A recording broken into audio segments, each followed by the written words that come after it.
In this video, I want to explore the question, can you make a power of attorney for property or personal care if you are mentally ill? And the answer is a typical lawyer answer, which is it depends.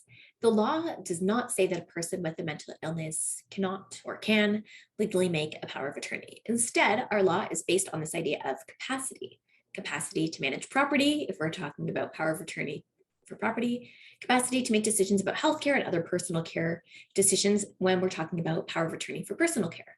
So it all comes down to, is the individual capable? And the reason I wanted to do this video is because that gets a lot more confusing with mental illness being the medical condition. If we are talking about dementia, it tends to have a very linear trajectory. If we're talking about developmental disabilities, there's not the fluctuation in capacity that we can see with mental illness, which makes it much harder. So a person with mental illness may be capable at some times or all times, in theory, of making powers of attorney.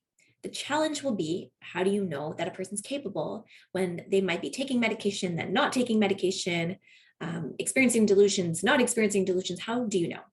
And this is really hard. There's language in the law that defines capacity, but just because the law writes it doesn't make it easy to actually figure it out in real life.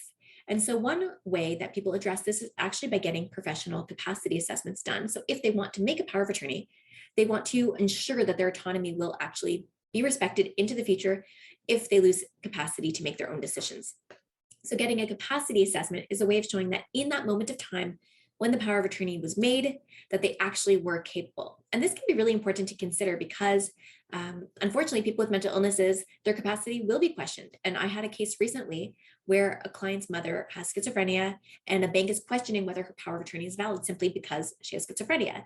And the question itself is not in itself wrong because maybe she wasn't capable, but the reality is her capacity has come and gone over the years and they have no way of knowing at the time she made it whether it was valid. And so it puts them in this position where they're a little bit less confident relying on it. And so for right or wrong, this is where they land. And had there been a capacity assessment done at the time, it would probably give that bank a lot more confidence to actually say, here's the assessment from an independent third party professional qualified assessor saying that this individual was assessed for their capacity to make the particular type of power of attorney and they were capable at that time. And if the power of attorney is dated that date or right around there, then that will hopefully alleviate the concerns around whether the document is valid or invalid if signed during a period of incapacity. So to summarize, can a person with a mental illness make powers of attorney? Yes, provided they are capable, but a capacity assessment can be a good idea to help ensure their capacity won't be questioned down the road. That's it for this video. I hope you learned something new and I'll see you in the next one.